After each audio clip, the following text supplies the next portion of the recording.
Hi there, it's Croft, Managing Director of Croft Architecture. Just here to talk to you briefly today about one of the things that concerns our clients a lot, which is the prospect of getting objections when they apply for planning approval. It really doesn't have to be the case that you're not working with your neighbours, that they've got the frustrations that they can't get out. A lot of the time we do see this in the planning environment, and a lot of the time it's because the early engagement on a project hasn't happened. Neighbours are concerned, they get a letter through the door out of the blue. They're worried about what the prospect of that development is, whether it's large or small. How's it going to affect them? Will it have an impact on their light or their space or the neighbourliness of the development? And so they've got all these concerns, founded or not, which are going around in their head. And if they're not engaged with the developer, then they've got nowhere else to vent that concern except in the planning process. And typically you see neighbours getting around.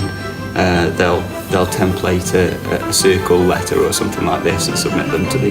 Now that doesn't mean that application is going to get refused because of the comments submitted. They do need to be in a planning context. But a lot of the time those concerns are raised because that person doesn't understand what it is that's being proposed.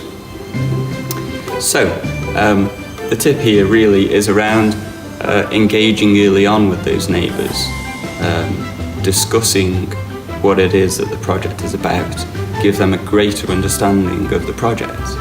They may come up with some suggestions that would be of benefit to them, some polite requests that might just help them in their way.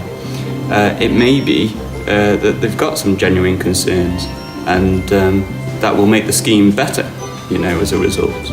It may be that there is a disagreement there, but at least you'll understand each other's perspectives and whether that will have an impact on the application as it goes forwards.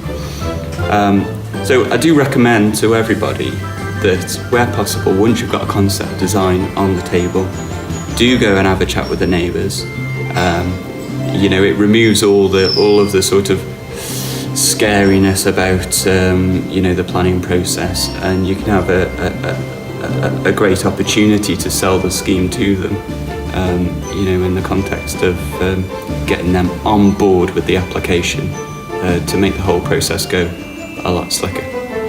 Okay, if you want to speak to me about how you might do that, or you want any sort of advice relating to that at all, do give me a call. My name's Croft.